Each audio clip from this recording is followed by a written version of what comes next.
আসসালামু আলাইকুম, কেমন আছেন সবাই? আশা করি সবাই ভালো আছেন, সুস্থ আছেন। আর আলহামদুলিল্লাহ আমরাও খুব ভালো আছি, সুস্থ আছি। আজকে মুসলমানদের জন্য একদম স্পেশাল একটা দিন। আর এই স্পেশাল দিনের জন্য আমি স্পেশাল রান্না করেছি গরুর মাংসের বিরিয়ানি রেসিপি। তো প্রথমেই আমি আমার সমস্ত বন্ধুদের জানাই ঈদের শুভেচ্ছা, ঈদ মোবারক।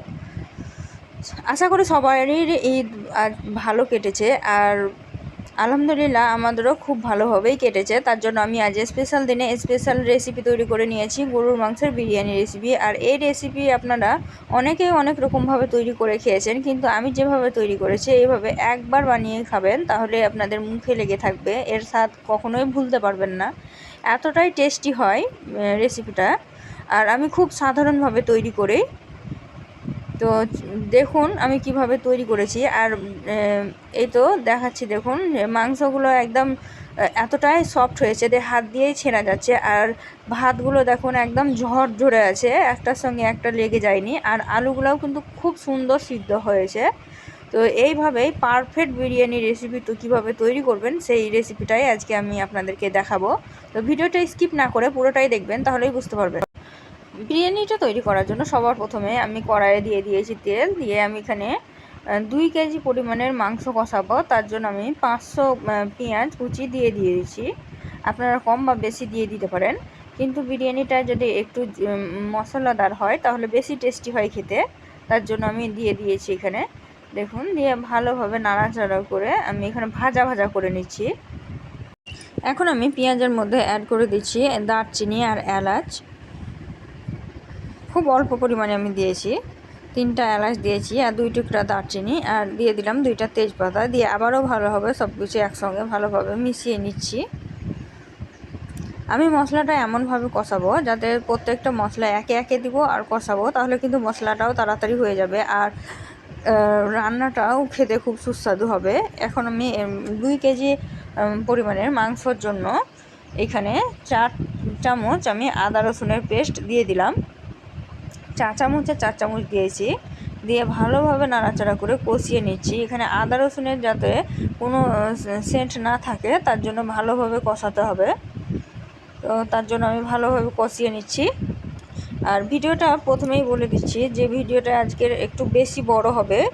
তো যদি ভালো জিনিস তৈরি করতে হয় তাহলে একটু সময় নিয়েই তৈরি করতে হবে। আর যদি আমি খুব স্পিডে দেখাতাম তাহলে কিন্তু আপনারা কিছুই বুঝতে পারতেন না। এমন অনেকেই আছে যারা রেসিপিটা দেখে তৈরি করার চেষ্টা করতে পারে, তো তাদের জন্যই আমি একটু লং রেখেছি। এখন আমি এর মধ্যে দিয়ে দিচ্ছি গোটা জিরা।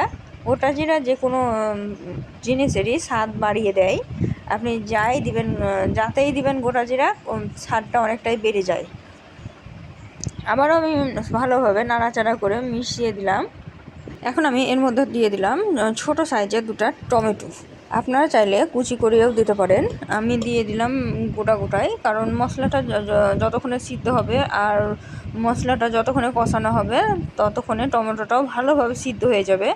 তার জন্য আমি দিয়ে দিলাম। দিয়ে একটু জল দিয়ে দিলাম, কারণ মশলাটা যাতে তলে লেগে না যায় আর ভালোভাবে মশলাটা কষানো হয়, তার জন্যই আমি জলটা দিয়েছি। আপনারা চাইলে জল না দিলে একটু তেল দিতে পারেন, কিন্তু অনেক বেশি তেল হয়ে যাবে। এমনিতেই বিরিয়ানি রিচ, কারণ তেল ঘি অনেক কিছুই ব্যবহার করা হয়, তাই যতটা কমে পারা যায় ততটা কমে করারই চেষ্টা করব।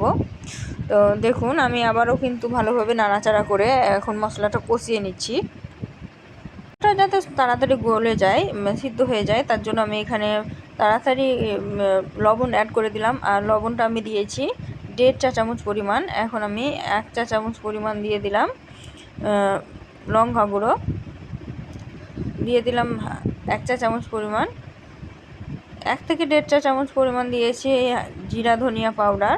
আর দিয়ে দিলাম হলুদ গুঁড়ো। অনেকেই কিন্তু হলুদ দেয় না বিরিয়ানি তৈরি করার সময়, কিন্তু আমি কিন্তু দেই, আমাকে দেখতেও ভালো লাগে। আর আমার মনে হয় না যে বিরিয়ানিতে একটু কালার না থাকলে ভালো হয়। আমার একটু কালারফুলই ভালো লাগে, তার জন্য আমার সমস্যা নাই, আমি হলুদ দিয়েছি। আপনারা চাইলে দিতে পারেন, না চাইলে না দিতে পারেন। এখন আমি আবারও একটু জল দিয়ে মশলাটাকে কষিয়ে নিচ্ছি।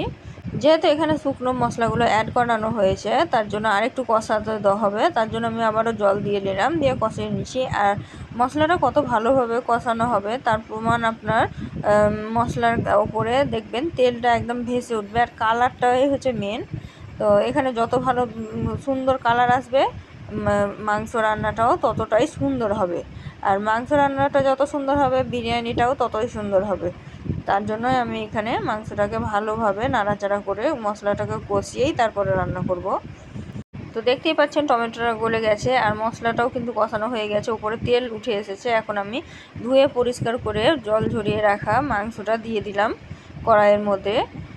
কড়াইটা অনেকটা ছোট হয়েছিল আর মাংসের পরিমাণ বেশি ছিল, কিন্তু আমি যেহেতু মাংসটা ছোট কড়াইয়ে তৈরি করে নিয়েছি, তার জন্য আমি আর চেঞ্জ করিনি ওইখানেই, কিন্তু একটু অসুবিধা করে নাড়াচাড়া করে রান্না করে নিয়েছি, কিছু মনে করবেন না।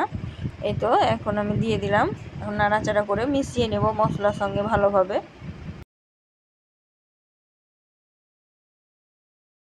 গরুর মাংসটা যাতে তাড়াতাড়ি সিদ্ধ হয়ে যায় তার জন্য আমি মাংসটা কষানোর সময় ঢাকা দিয়েই কষাবো, ঢাকা দিব।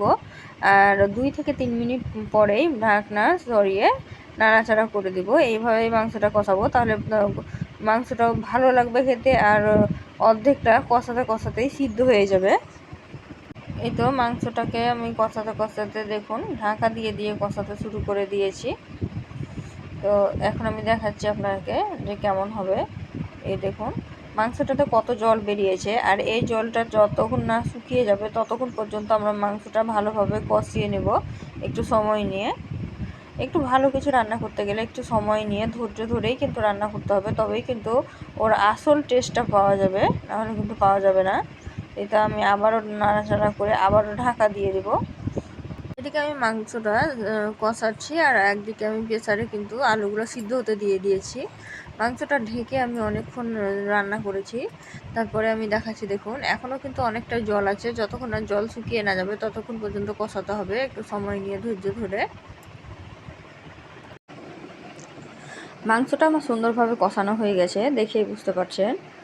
তো একদম গায়ে লাগা হয়ে গেছে মশলাগুলো, আর তেল ছেড়ে দিয়েছে। এখন মাংসটা প্রায় অনেকটাই সিদ্ধ হয়ে গেছে, আর এরকম মাংসই আমাদের দরকার।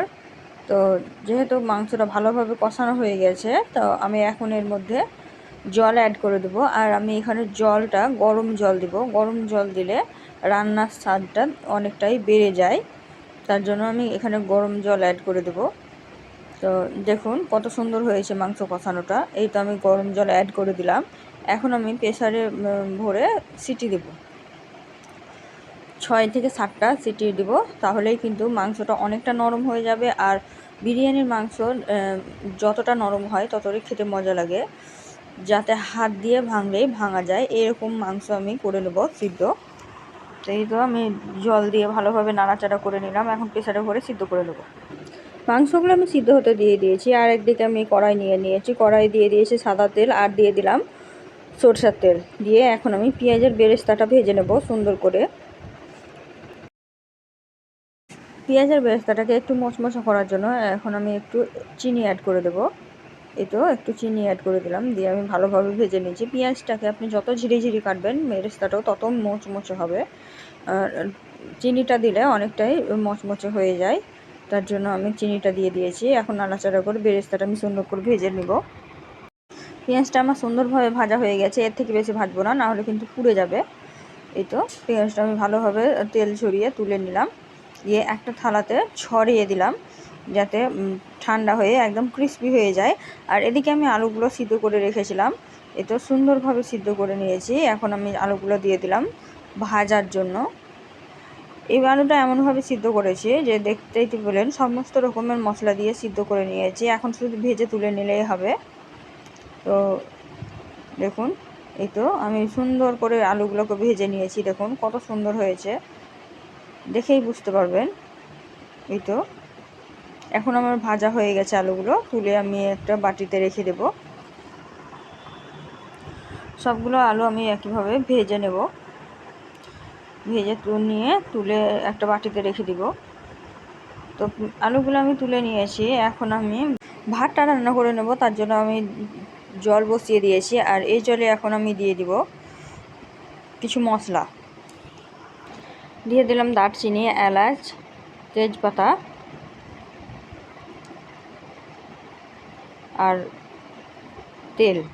তেলটা দিলাম যাতে চালগুলো সিদ্ধ হয়ে ভাত একটার সঙ্গে আর একটা লেগে না যায়, তার জন্য একদম ঝরঝরে থাকবে এই তেলটা দেওয়ার জন্য, তার জন্য মাস্ট তেলটা দিতেই হবে। এখন আমি জলটাকে গরম করে দেব। আর এদিকে আলুগুলো দেখুন কত সুন্দর ভাজা হয়েছে।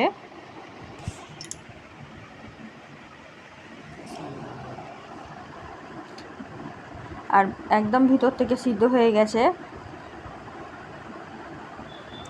আর জলটাও এদিকে দেখুন গরম হয়ে গেছে। তো এখন আমি চালগুলো দিয়ে দেবো। তার আগে আমি লবণ দিয়ে দিয়েছি। জলটা যখন ফুটে উঠবে তখনই আপনাকে এই লবণটা দিতে হবে। এখানে আমি 1.5 চামচ পরিমাণের লবণ দিয়েছি।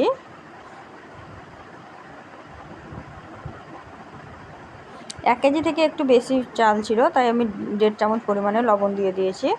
দিয়ে তো এখন আমি এর মধ্যে চালগুলো দিয়ে দিলাম। চালটাকে আমি 1.5 ঘন্টা আগে ধুয়ে ভালোভাবে ভিজিয়ে রেখেছিলাম। আপনারা চাইলে ভিজিয়ে রাখতে পারেন, না চাইলে না রাখতে পারেন, কিন্তু চালটা যদি ভিজিয়ে রাখেন তো খুব তাড়াতাড়ি ভাতটা হয়ে যায়। এতে এখন নাড়াচাড়া করে ভাতটা হতে দিব। আর এদিকে মাংসটা হয়ে গেছে, দেখুন আমি একটা পাত্রে ঢেলে নিয়েছি। মাংসের কালারটা কত সুন্দর হয়েছে দেখুন। আর এরকম গ্রেভি মাংসই বিরিয়ানির জন্য পারফেক্ট। তাহলে বিরিয়ানিটা খুব একটা শুকনো হবে না, খেতেও খুব টেস্টি হবে। আর মাংসটা ছিঁড়ে দেখাচ্ছি দেখুন কতটা সুন্দর সিদ্ধ হয়েছে। এই তো দেখুন হাত দিয়েই ভাঙা যাচ্ছে। ভাতটাও প্রায় হয়ে গেছে, আর একটু হবে, তাহলেই হবে। ভাতটা আপনার 75% সিদ্ধ হলেই হবে, পুরোপুরি সিদ্ধ করলে হবে না। এই তো ভাতটা আমার হয়ে গেছে দেখুন, আর একদম ঝরঝরা হয়েছে ভাতটা, এইটাই যথেষ্ট। দেখুন এখন আমি ভাতটাকে নামিয়ে জল ঝরিয়ে নেব। এদিকে আমি বেরেস্তাটা দেখুন ভেজে রেখেছিলাম, কত সুন্দর হয়েছে। তো সব কিছু আমি এক কাছে নিয়ে নিয়েছি। এখন আমি বিরিয়ানি লেয়ারটা দিয়ে সাজিয়ে নেব।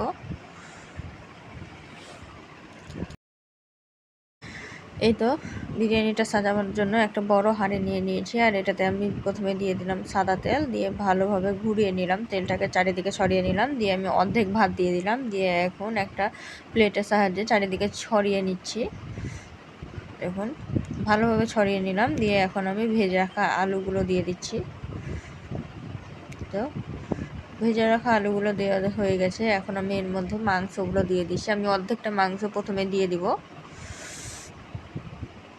এই তো অর্ধেকটা মাংস আমি দিয়ে দিলাম। এখন ধনিয়া পাতা কুচি ছিটিয়ে দিলাম। তারপরে বাকি যে ভাতটা ছিল সবটাই দিয়ে দিলাম। দিয়ে আমি আবারও প্লেট দিয়ে সমান করে বসিয়ে দিচ্ছি। এই তো দিয়ে আমি এখন সব কিছুই দিব। তার জন্য প্রথমে আলু দিয়ে দিলাম, তারপরে বেরেস্তাটা ভেজে রেখেছিলাম ওইটা দিয়ে দিলাম। দিয়ে এখন আমি এই তো বিরিয়ানি মশলাটা উপর থেকে ছড়িয়ে দিলাম। আর যে বাকি অংশটা ছিল তা আমি এখানে দুধ আর বাসন্তী রং দিয়েছি, দিয়ে ওর মধ্যেই ঘুলে দিলাম, তাহলে পুরো জায়গায় চলে যাবে বিরিয়ানি মশলাটা। দিয়ে আমি ওপর থেকে ছড়িয়ে দিলাম, তাহলে কালারটাও সুন্দর আসবে আর সেন্টটাও খুব সুন্দর আসবে। এখন আমি মাংসগুলো দিয়ে দিচ্ছি। দেখুন মাংসগুলো আমার দেওয়া হয়ে গেলে এবার আমি ধনিয়া পাতা ছিটিয়ে দিলাম ওপর থেকে। এই তো ধনিয়া পাতাগুলো ছিটিয়ে দিয়ে আমি এখন ঘি দিয়ে দিচ্ছি। ঘিটা একটু বেশি করে দেবেন ভরে ভরে, তাহলে বিরিয়ানিটা বেশি সুন্দর লাগবে খেতে। এই তো বিরিয়ানি আমার কমপ্লিট হয়ে গেল, রেডি করা। এখন আমি ঢাকা দিয়ে 10 মিনিট থেকে 15 মিনিট আমি হালকা আঁচে বসিয়ে রেখে দিয়েছিলাম।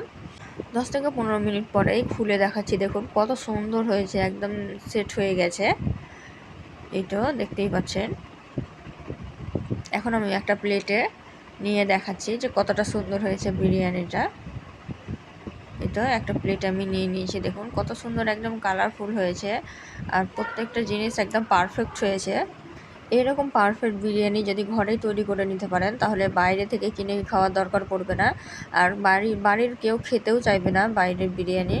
আর মাংসটা কত সিদ্ধ হয়েছে দেখুন, আর ভাতটাও কত ঝরঝরা হয়েছে। রেসিপিটি যদি ভালো লেগে থাকে অবশ্যই আমার চ্যানেলটিকে সাবস্ক্রাইব করবেন। সবাই ভালো থাকবেন, সুস্থ থাকবেন। খোদা হাফিজ।